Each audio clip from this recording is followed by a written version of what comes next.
قل لا أملك لنفسي ضرا ولا نفعا إلا ما شاء الله لكل أمة أجل إذا جاء أجلهم فلا يستأخرون ساعة ولا يستقدمون۔ آج سورہ یونس کی آیت نمبر 49 سے بیان ہے۔ آپ کہیے میں اپنی جان کے لیے نہ کسی ضرر کا مالک ہوں اور نہ نفع کا۔ آپ فرمائیے میں اپنی جان کے لیے نہ تو کسی ضرر کا مالک ہوں نہ کسی نفع کا،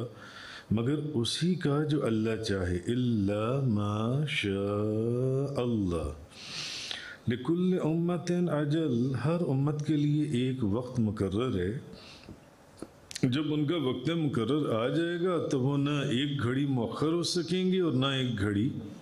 مقدم ہو سکیں گے۔ تو آیت نمبر 49 سے جن سے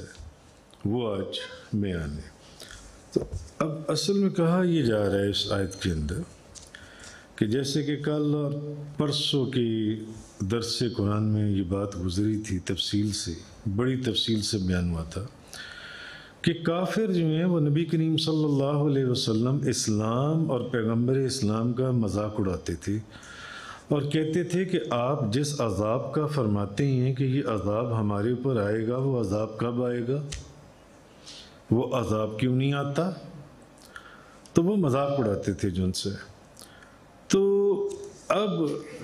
اصل میں ان کافروں کے ان سوالات کا جواب دیا جا رہا ہے۔ تو اگر وہ عذاب آنا ہے تو نبی پاک صلی اللہ علیہ وسلم صحابہ کرام کا مذاق اڑاتے تھے کہ آپ جلدی جلدی کیوں نہیں وہ عذاب اتارتے، جلدی جلدی وہ عذاب اتارے نا۔ تو ہم تو آپ کو تکلیف یا پریشان کرنے میں کوئی کمی نہیں چھوڑتے اور آپ ہمیں عذاب سے ڈراتے ہیں، تو اگر آپ کچھ کر سکتے ہیں تو ہمارا بیڑا غرق کر دیجئے، اب ہمیں نیست و نابود کر دیں، ہمیں تہس نہس کر دیں جن سے۔ مگر انہیں کیا خبر تھی کہ تاجدار دو جہاں، شاہ سوار لا مکان، مالک زمین و نبی کریم صلی اللہ علیہ وسلم جن کے متعلق وہ یہ باتیں کر رہے تھے، ان کی آپ صلی اللہ علیہ وسلم کی مرضی تو اپنے رب کی مرضی کے تابع تھی۔ اللہ کی مرضی کے جیسے اللہ کی مرضی تھی ویسے آپ کی مرضی تھی۔ تو آپ تو اللہ تعالیٰ کی مشیت کے مطابق نبی کریم صلی اللہ علیہ وسلم چلتے تھے اور اذن الہی کے بغیر نہ کوئی کام ہوتا تھا اور نہ آپ نبی پاک صلی اللہ علیہ وسلم کی کوئی زبان مبارک کھلتی تھی۔ تو جہاں تسلیم و رضا کا یہ معاملہ ہو اور یہ مقام ہو تو وہاں تم جتنی مرضی بھی خدا باتیں کرتے رہو، ہر چیز کا ایک وقت مقرر ہے۔ تم جس عذاب کی بات کر رہے ہو وہ اس کا ایک وقت ہے مقرر جو کہا گیا جن سے۔ تو تمہاری ان باتوں سے کیا فرق پڑتا ہے جن سے؟ تم تو ایک معجزہ دیکھنے کے بعد دوسرے معجزے کے طالب ہوتے ہو، مگر تم اپنی باتوں سے یا اپنی حرکتوں سے باز نہیں آتے جن سے۔ تو کہنے کا مقصد یہ ہے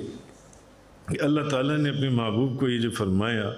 کہ فرمائیے قل لا املک لنفسی ضرا ولا نفعا الا ما شاء اللہ۔ تو اپنے محبوب کو یہ جو فرمانے کا اعلان کیا جو ان سے کہ آپ فرمائیے کہ میں اپنی ذات کے لیے نفع اور نقصان پہنچانے کا کوئی اختیار نہیں رکھتا، اپنی ذات کے لیے۔ اب جو اعتراض کرنے والے ہیں انہوں نے قرآن کریم کے ان الفاظ کے اوپر تو توجہ دے دی، مگر انہوں نے اگلے الفاظ کے اوپر توجہ نہیں دی۔ ابھی بات تو ختم ہی نہیں ہو رہی۔ الا ما شاء اللہ، مگر جتنا اللہ مجھے عطا فرمائے، جتنی اللہ مجھے طاقت عطا فرمائے جن سے یہ، تو اس کے اوپر انہوں نے توجہ نہیں جن سی دی ہے۔ تو یہ جو اختیار اور قدرت اللہ نے مجھے عطا فرمائی ہے تو میں اس کی مرضی کے بغیر، جب اللہ کی مرضی ہوگی تو تم پر عذاب نازل ہو جائے گا۔ عذاب اس نے نازل کرنا ہے، تم بے ادب اور نافرمان ہو اور تم جو بھی کر رہے ہو تم کرتے چلے جاؤ جن سے۔ تو اصل چیز دشمنوں پر جو عذاب کا نازل کرنا ہے، بھلے وہ دشمنوں کے اوپر عذاب نازل ہو یا دوستوں کے اوپر اس کی رحمت نازل ہو، تو یہ اللہ کی قدرت اور اختیار میں ہے، اور اللہ نے اس کے ایک وقت مقررہ کا وعدہ کیا ہوا ہے۔ اس وقت کے اوپر وہ عذاب بھی نازل ہو جائے گا جن سے، اور اس وقت کا جو تعین ہے وہ اللہ کر چکا ہے۔ اس کا جو بھی تعین ہے جس وقت وہ عذاب نازل ہوگا، اور جب وہ آ جائے گا نا عذاب، تو اس نے آنا ہی آنا ہے۔ اللہ نے یہ فرمایا، اللہ تعالیٰ نے، کہ محبوب آپ کہیے کہ میں اپنی جان کے لیے نہ کسی نفع کا مالک ہوں اور نہ کسی ضرر کا مالک ہوں، مگر اسی کا جو اللہ نے مجھے، جتنا اللہ چاہے، یعنی میں تو اس کی رضا کے مطابق چلتا ہوں، تو جو اللہ چاہے جون سے، یعنی اللہ تعالیٰ جس چیز کا چاہے مجھے مالک بنا دے اور قادر بنا دیتا ہے اللہ تعالیٰ جون سے۔ اب اللہ تعالیٰ رزاق ہے، اور نبی پاک صلی اللہ علیہ وسلم قاسم ہے، اور آپ دنیا اور آخرت کی نعمتیں تقسیم کرتے ہیں۔ نبی پاک صلی اللہ علیہ وسلم دنیا کی بھی نعمتیں تقسیم کرتے ہیں، اللہ نے انہیں دی ہیں، عطا اللہ نے کی ہیں، اب وہ جتنی بھی عطا کی ہیں جو ان سی ہیں، اور آخرت کی بھی نعمتیں نبی پاک صلی اللہ علیہ وسلم عطا فرماتے ہیں۔ تو آپ نے دنیا میں بھی لوگوں کو غنی کیا، جس کے پیچھے بے شمار ایسے لیکچر یا درس قرآن گزر گئے جس کے اندر اس بات کا تفصیل سے ذکر ہوا کہ حضور دنیا میں بھی غنی فرماتے ہیں، حضور دنیا میں بھی عطا فرماتے ہیں، اور آپ کی شفاعت سے آخرت میں مسلمانوں کو، ایمان والوں کو شفاعت بھی نصیب ہوگی۔ آپ کی شفاعت سے آخرت میں انشاءاللہ ہمیں جنت بھی نصیب ہوگی۔ تو حضور دنیا کی بھی نعمتیں عطا فرماتے ہیں اور آخرت کی بھی نعمتیں عطا فرماتے ہیں۔ تو نقصان وہ اٹھائے گا جو آپ کے فرمانے کا انکار کرے گا، جو آپ کی بات نہیں مانے گا، اور جو آپ کی بات مانے گا وہ فائدہ اٹھائے گا، اور اللہ کی نعمتیں اس کے نصیب میں آئیں گی۔ جو بات نہیں مانے گا وہ دوزخ میں جائے گا، اور جو بات مانے گا وہ جنت میں جائے گا۔ تو اللہ تعالیٰ نے تو آپ کے وجود کے اندر ایسی برکتیں رکھیں جس کا اظہار ہی بہت مشکل ہے۔ تو یہ وہ نفع اور ضرر ہے جو اللہ تعالیٰ نے آپ کی نبی پاک صلی اللہ علیہ وسلم کی قدرت اور اختیار میں دیا ہے، اور بے شمار ایسے دروس کے اندر باتیں گزر چکی کہ نبی پاک صلی اللہ علیہ وسلم، مگر اعتراض کرنے والے اس آیت کے اندر بے شمار اعتراضات اٹھاتے ہیں۔ تو اللہ، یہ ایک علیحدہ بات ہے کہ یہ قدرت اور یہ اختیار آپ کو، یا یہ جو بھی تصرف ہے، یہ اللہ نے آپ کو عطا فرمایا ہے۔ بات تو تب ہونا کہ اگر کوئی یہ کہے کہ یہ آپ نے یہ فرمایا ہو کہ یہ میری ذاتی طاقت ہے، یا یہ میرا ذاتی تصرف ہے، یا یہ میرا ذاتی اختیار ہے، یا یہ میری ذاتی قدرت ہے۔ ایسا کہیں پہ بھی نہیں ہے، ایسا کہیں پہ بھی نہیں ہے۔ تو یہ اللہ نے آپ کو جتنی قدرت اور آپ کو اختیار عطا فرمایا، تو یہ وہ جون سے اس چیز کا اس آیت کے اندر ذکر چل رہا ہے جون سے۔ اچھا، بعض لوگ ہیں وہ اس آیت کی آڑ کے اندر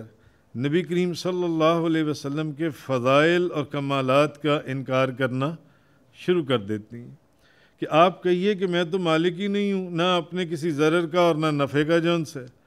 تو وہ کہتی ہیں کہ جو اپنے نفع اور ضرر کے مالک نہیں ہیں وہ کسی دوسرے کو کیا نفع پہنچائیں گے جون سے۔ معاذ اللہ، استغفر اللہ۔ تو بعض لوگ اس کے اوپر یہ جون سی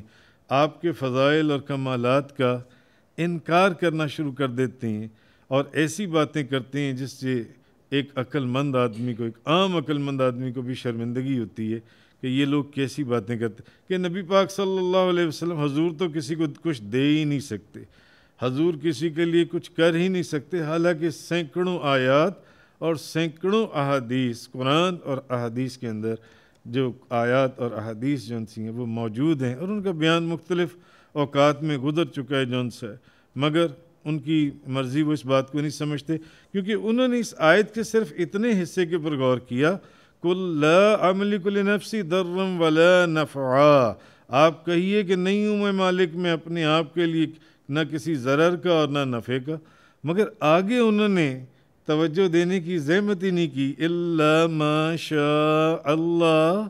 مگر جتنا اللہ آپ کو تصرف عطا فرما دے، جتنا اللہ آپ کو اختیار عطا فرما دے، جتنا اللہ آپ کو قدرت عطا فرما دے. تو پھر اللہ نے آپ کو کتنی قدرت عطا فرمائی ہے، کبھی تم نے اس کے اوپر غور کیا؟ وہ بات تو تم نے ذہن میں رکھ لی، جملہ ابھی آیت بات تو مکمل ہی نہیں ہوئی جون سے. اور یا اللہ جتنا آپ کو تصرف عطا فرما دے، کبھی اس پر غور کیا؟ اللہ آپ کو جتنا اختیار عطا فرما دے، اللہ آپ کو جتنی قدرت عطا فرما دے، تو تم لوگوں نے کبھی اس بات کے اوپر جون سے یہ تو تم نے توجہ کرنے کی کوشش ہی نہیں کی. ہاں نہیں، نبی کریم صلی اللہ علیہ وسلم کسی کو کیوں، آپ تو اپنے ضرر اور نفع کے مالک نہیں ہیں، تو کسی کو کچھ ضرر اور نفع جون سے آپ کیا پہنچائیں گے جون سے. حالانکہ میں نے پہلے آپ سے عرض کیا کہ قرآن پاک کی بے شمار آیات، درجنوں آیات اور احادیث کے اندر سینکڑوں احادیث اس چیز کی گواہی دے رہی ہیں کہ اللہ نے جو اختیار اور جو تصرف اور جو قدرت نبی کریم صلی اللہ علیہ وسلم کو عطا فرمائی، ایسی قدرت، ایسا اختیار اور ایسا تصرف تو کسی اور کو اللہ تعالیٰ نے عطا ہی نہیں فرمایا جیسا نبی کریم صلی اللہ علیہ وسلم کو عطا فرمایا. تو خود قرآن کہہ رہے، قرآن کہ وَمَا نَقَمُوا إِلَّا أَنْ أَغْنَاهُمُ اللَّهُ وَرَسُولُهُ مِنْ فَضْلِهِ، اور ان کو صرف یہ ناگوار ہوا کہ اللہ اور اس کے رسول نے ان کو اپنے فضل سے غنی کر دیا، کہ جن لوگوں کو اللہ نے اور اس کے رسول نے غنی کر دیا. اب یہ قرآن ہے، اس کا مطلب ہے کہ اللہ بھی غنی کرتا ہے اور رسول بھی غنی کرتے ہیں. فرق صرف اتنا ہے کہ رسول جو ہیں وہ اللہ کے حکم سے، اللہ کے دیے سے غنی کرتے ہیں، اللہ کے دیے سے. وَلَوْ أَنَّهُمْ رَضُوا مَا آتَاهُمُ اللَّهُ وَرَسُولُهُ وَقَالُوا حَسْبُنَا اللَّهُ سَيُؤْتِينَا اللَّهُ مِنْ فَضْلِهِ وَرَسُولُهُ. اور کیسا اچھا، یہ بھی سورہ توبہ کی آیت نمبر 59. اور کیسا اچھا ہوتا اگر وہ اس چیز پر راضی ہو جاتے جو ان کو اللہ اور اس کے رسول نے عطا کی، اللہ اور اس کے اور وہ یہ کہتے کہ ہمیں اللہ کافی ہے. اللہ، اور اس کا مطلب ہے کہ اللہ بھی عطا فرماتا ہے اور اللہ کے رسول بھی عطا فرماتے ہیں. اللہ بھی غنی فرماتا ہے اور اللہ کے رسول بھی غنی فرماتے ہیں. فرق صرف یہ ہے کہ اللہ کے رسول اللہ کے دیے سے غنی فرماتے ہیں. اللہ نے جو انہیں تصرف دی ہے، اللہ نے جو انہیں اختیار دی ہے، اللہ نے جو انہیں قدرت دی ہے، اللہ بھی عطا فرماتا ہے اور اللہ کے رسول بھی عطا فرماتے ہیں. احادیث کے اندر ایک واقعہ ملتا ہے، بے شمار حدیث کی کتابوں کے اندر حضرت قتادہ رضی اللہ تعالیٰ عنہ، ان کو نبی پاک صلی اللہ علیہ وسلم نے ایک کمان تحفے میں دی. کمان. اب وہ فرماتے ہیں کہ جنگ احد والے دن نبی پاک صلی اللہ علیہ وسلم نے مجھے یہ کمان دی، تو میں نبی پاک صلی اللہ علیہ وسلم کی حفاظت کے لیے آپ کے سامنے کھڑا ہو گیا اور اس کمان سے تیر مارتا تھا میں دشمنوں کو جنگ احد کے اندر. تو اب میں آپ کی حفاظت کے لیے آپ کے آگے کھڑا اس کمان سے میں تیر مار رہا ہوں دشمنوں کو. جون سے تیر مارتے مارتے میری کمان ٹوٹ گئی، مگر میں اپنی کمان کے ٹوٹنے کے بعد بھی نبی کریم صلی اللہ علیہ وسلم کے سامنے کھڑا رہا. اور اب جو تیر آ رہے تھے، پہلے تو میری کمان سے بھی تیر نکل رہے تھے تو سامنے لوگ دیکھ کر تیر چلاتے تھے. اب ان کو نظر آ گیا کہ میری کمان ٹوٹ گئی ہے. تو اب میں نے کیا کیا کہ میں حضور کے سامنے خود کھڑا ہو گیا اپنا چہرے کے ساتھ حضور کے سامنے، کہ کہیں کوئی تیر نبی پاک صلی اللہ علیہ وسلم کو نہ لگ جائے. یہاں تک کہ ایک تیر میری آنکھ کے اندر لگا اور میری جو آنکھ کا یہ ڈھیلا ہے وہ میری آنکھ کا ڈھیلا باہر لٹک گیا جون سے. اور میں نے اپنے اس آنکھ سے لٹکے ہوئے ڈھیلے کو اپنی ہتھیلی کے اندر رکھ لیا جون سے، اور ہتھیلی میں رکھ کر میں نبی پاک صلی اللہ علیہ وسلم کے پاس پہنچ گیا. تو جب نبی پاک صلی اللہ علیہ وسلم نے دیکھا کہ میری آنکھ باہر لٹک رہی ہے اور میرے ہاتھ کے اندر ہے، ہتھیلی کے اندر، تو نبی پاک صلی اللہ علیہ وسلم کی آنکھوں سے آنسو جاری ہو گئے. حضور رونے لگ گئے، حضور کی آنکھوں سے آنسو جاری ہو گئے. آپ نے فوراً دعا کی، آپ نے کہا اللہ، قتادہ اپنے چہرے سے تیرے نبی کے چہرے کی حفاظت کر رہا تھا اپنے چہرے، تیرے نبی کے چہرے کی حفاظت کر رہا تھا، یا اللہ اس کی آنکھ کو اس کی دونوں آنکھوں میں سب سے زیادہ حسین اور سب سے زیادہ تیز نظر والی بنا دے۔ حضور نے یہ دعا کی، حضرت قتادہ فرماتے ہیں اس کے بعد وہ آنکھ لگا دی گئی، آنکھ لعاب دہن لگایا حضور نے، بعض روایات کے اندر ہے وہ ڈھیلا جو باہر لٹک رہا تھا وہ یہاں لگا دی۔ آج دنیا کا بڑے سے بڑا ڈاکٹر لائن نا، حالانکہ آج 1500 سال گزر چکی ہیں، میڈیکل سائنس کہاں سے کہاں پہنچ گئی، کامیاب ترقیاں کہاں چلی گئیں جون سی ہیں، مگر آج کوئی کر کے دکھائے نا، آج بھی میڈیکل سائنس اس جگہ نہیں ہے، وہ حضور نے لگا دی۔ اور حضور نے فرمایا اس کی آنکھ کو اس کی دونوں آنکھوں میں سب سے زیادہ حسین اور سب سے زیادہ تیز نظر والی بنا دے، دونوں آنکھوں کے اندر وہ جو آنکھ نکلی تھی۔ تو حضرت قتادہ کی وہ آنکھ بے شمار حدیث کی کتابوں میں آیا کہ وہ آنکھ دونوں آنکھوں میں زیادہ حسین تھی اور دونوں آنکھوں میں زیادہ تیز دیکھتی تھی، زیادہ تیز دیکھتی تھی۔ بھئی حضور عطا فرماتے ہیں، حضور دیتے ہیں، بس فرق صرف یہ ہے کہ اللہ تو اس عطا کا، اس دینے کا خود مالک ہے، مگر کیا مالک کسی اور کو اس چیز کا مالک نہیں بنا سکتا؟ بالکل بنا سکتا ہے۔ مالک ایک چیز میری ہے، ایک چیز میرے تصرف میں ہے، میں وہ آپ کو دے دوں، وہ آپ کے تصرف میں آ جائے گی، آپ بھی اس کے مالک میں نے آپ کو دے دی، بھئی آپ بھی اس میں تصرف کرو، چلو میری اجازت ہے، جاؤ جا کر تصرف کرو۔ تو حضور کے پاس جو تصرف ہے وہ اللہ کا دیا ہوا ہے، حضور کے پاس جو اختیار ہے وہ اللہ کا دیا ہوا ہے، حضور کے پاس جو قدرت ہے وہ اللہ کی دی ہوئی قدرت ہے۔ جیسے وہ دونوں آیات میں نے سنائی کہ اللہ اور اس کا رسول غنی کرتا، اللہ بھی غنی کرتا ہے، اس کا رسول بھی غنی، فرق صرف اتنا ہے کہ اللہ کا رسول اللہ کے دیے سے، اللہ کی قدرت سے، اللہ کے اختیار سے غنی کرتا ہے، اللہ بھی عطا کرتا ہے اور اللہ کا رسول بھی عطا کرتا ہے۔ آیت نمبر 59۔ تو اس کا مطلب کیا ہے کہ وہ بھی عطا کرتے ہیں مگر اللہ کے دیے سے۔ تو اب وہ صحابی جو ان سے بھی بے شمار کتابوں کے اندر یہ بات آئی، حضرت عثمان بن حنیف رضی اللہ تعالیٰ عنہ فرماتے ہیں کہ میں نبی پاک صلی اللہ علیہ وسلم کے پاس بیٹھا ہوا تھا تو ایک اندھا آدمی آیا، نابینا شخص، اور عرض کرنے لگا کہ آپ دعا کریں میری آنکھیں ٹھیک ہو جائیں۔ تو نبی پاک صلی اللہ علیہ وسلم نے فرمایا اگر تم چاہو تو میں دعا کروں، اور اگر تم اس کو مؤخر کر دو تو یہ تمہارے لیے بہتر ہے، یعنی رہنے دو اس کو جس حالت میں ہو۔ اس نے کہا نہیں، آپ میرے لیے دعا کریں، آپ دعا کریں میرے لیے جو ان سے میری آنکھیں ٹھیک ہو جائیں۔ نبی پاک صلی اللہ علیہ وسلم، نبی پاک صلی اللہ علیہ وسلم نے فرمایا اچھا ایسا کرو۔ اب پاس کون بیٹھا ہوا تھا؟ حضرت عثمان بن حنیف۔ اب وہ یہ دیکھ رہے تھے کہ ایک نابینا آیا ہے حضور کے پاس، اور حضور نے اس کو یہ عمل بخشا ہے کہ جاؤ جا کر یہ عمل کرو، جو ان سے تازہ وضو کرو، پھر 2 رکعت نماز پڑھو، اور اس کے بعد یہ دعا کرو اللہم انی اسألک و اتوجہ الیک بنبیک محمد النبی الرحمہ، یا محمد انی اتوجہ بک الی ربی فی حاجتی ہذہ لتقضی لی اللہم فشفع فیش۔ اے اللہ میں تجھ سے سوال کرتا ہوں اور تیرے نبی رحمت محمد صلی اللہ علیہ وسلم کے وسیلے سے تیری طرف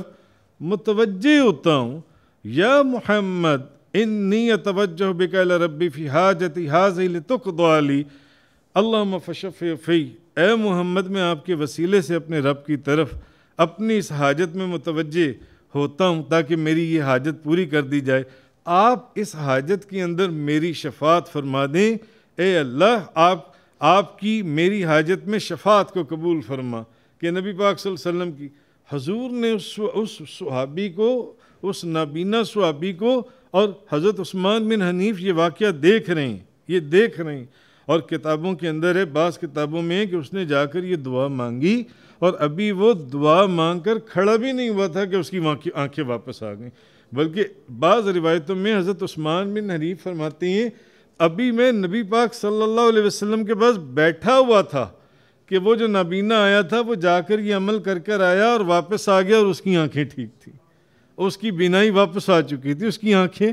بالکل دیکھ رہی تھی جان سی۔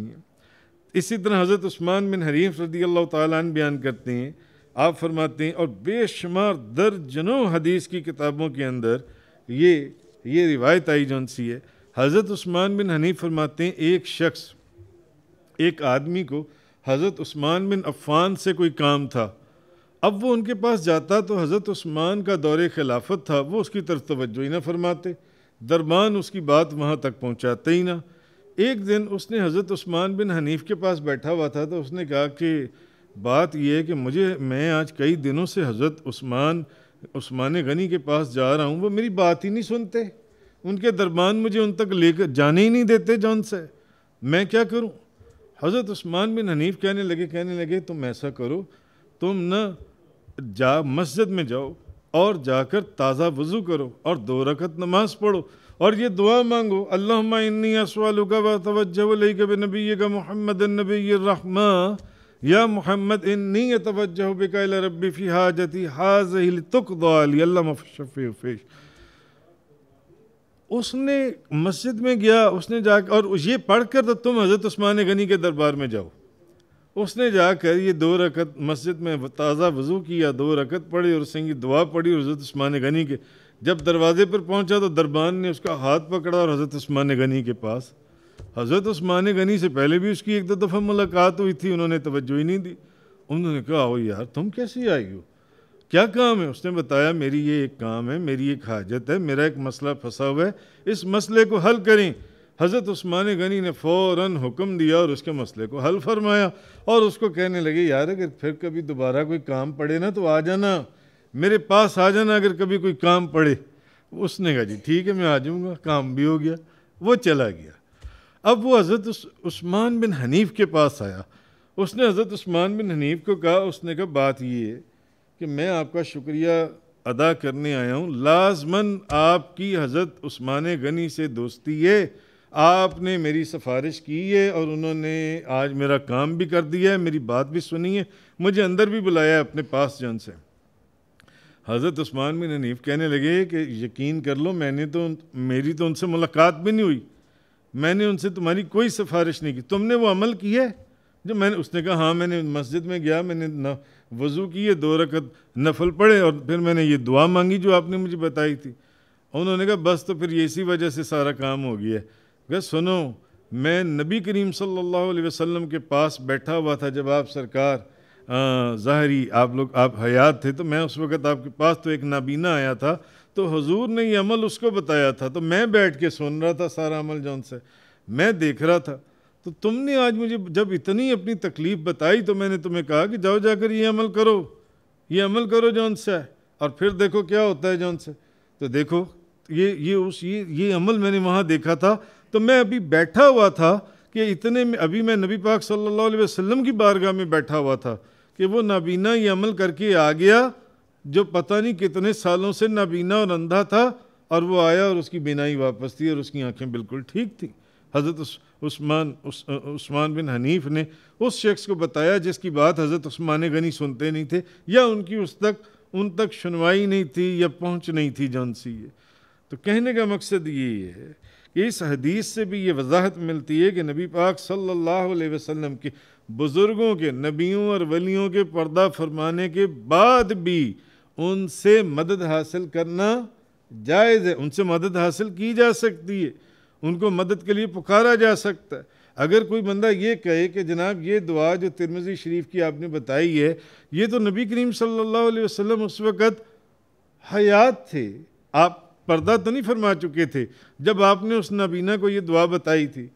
تو پھر یہ بتائیں کہ یہ جو ایک صحابی دوسرے صحابی کو یہ جو پہلی بات تو یہ کہ حضور نے اس کو کہا تھا کہ جاؤ دور جا کر، تو اس نے دور جا کر یا محمد کی صدا دی یا نہیں دی؟ یا محمد انی اتوجہ بک الی ربی فی حاجتی ہذہ لتقضی لی، اللہ اس حاجت کے اندر آپ میری مدد فرمائیں، اللہ کی بارگاہ میں میری شفاعت فرمائیں، یا اللہ اپنے محبوب کی شفاعت میرے حق میں قبول فرما۔ تو کیا اس وقت حضور مسجد میں اس کے پاس تھے جب اس نے جا کر یہ دعا مانگی تھی؟ اور دوسری بات یہ ہے کہ چلیں اگر کوئی بندہ یہ کہتا ہے کہ اس وقت تو نبی کریم صلی اللہ علیہ وسلم ظاہری زمانے حیات موجود تھا، تو پھر یہ جو حضرت عثمان غنی نے ایک صحابی نے دوسرے صحابی کو تیسرے صحابی کے پاس بھیجا، تو یہ بھی تو اس بات کی وضاحت ہے کہ وہ جانتے تھے صحابہ کرام کہ پردہ فرمانے کے بعد بھی بعد از وصال بھی نبیوں اور ولیوں سے مدد کا حاصل کرنا، مدد مانگنا جون سے یہ بالکل جائز ہے جون سے۔ اسی طرح بے شمار کتابوں کے اندر ایک حدیث اور آئی، امام ابن ابی شیبہ اپنی سند کے ساتھ روایت کرتے ہیں، حضرت عمر فاروق کے دور خلافت میں قحط پڑ گیا اور سخت لوگ پریشان ہو گئے، تو ایک صحابی حضرت بلال بن حارث مزنی جو ہیں وہ نبی پاک صلی اللہ علیہ وسلم کی قبر مبارک کے اوپر گئے۔ ایک صحابی حضرت بلال بن حارث مزنی رضی اللہ تعالیٰ عنہ وہ حضور کی قبر کے اوپر گئے، نبی پاک صلی اللہ علیہ وسلم کی، اور جا کر عرض کیا یا رسول اللہ اپنی امت کے لیے دعا فرمائیں، دعا کریں، قحط سے لوگ ہلاک ہو رہے ہیں، آپ دعا فرمائیں، بارش کی جون سی ہے۔ اسی رات نبی پاک صلی اللہ علیہ وسلم ان کو خواب میں ملے اور بارش کی بشارت عطا فرمائی، بارش کی خوشخبری عطا فرمائی، جاؤ عمر کو کہہ دو بارش ہوگی، اور اس طریقے سے یہ جون سے عمل کریں۔ تو کہنے کا مقصد یہ ہے، امام شافعی شریعت کے اتنے بڑے امام شافعی رضی اللہ تعالی عنہ آپ فرماتے ہیں کہ مجھے جب بھی کوئی مسئلہ ہوا تو میں امام اعظم ابو حنیفہ کی قبر پر گیا اور میں نے جا کے ان کی قبر کے اوپر 2 نفل پڑھے اور ان کے وسیلے سے اللہ کی بارگاہ میں دعا کی۔ وہ مسئلہ جو کتنے دنوں سے، سالوں سے، مہینوں سے بھی اٹکا ہوتا، جیسے ہی میں حضرت امام اعظم ابو حنیفہ کی قبر کے اوپر جا کر اللہ 2 نفل پڑھ کر ان کے اصالہ ثواب کر اللہ کی بارگاہ میں دعا کرتا، میرا وہ مسئلہ حل ہو جاتا۔ امام شافعی غالباً فرماتے ہیں کہ دوسری قبر جو مجرب عمل ہے وہ فرماتے ہیں حضرت امام موسیٰ کاظم کے متعلق کہ امام موسیٰ کاظم، امام اعظم ابو حنیفہ کا مزار بھی وہیں پر ہے اور امام موسیٰ کاظم کا مزار بھی بغداد شریف کے اندر ہے، وہ اعظمیہ میں اور وہ کاظمیہ کے اندر۔ تو وہ فرماتے ہیں کہ میں نے وہاں جا کر دعا کی، میری دعا قبول ہوئی۔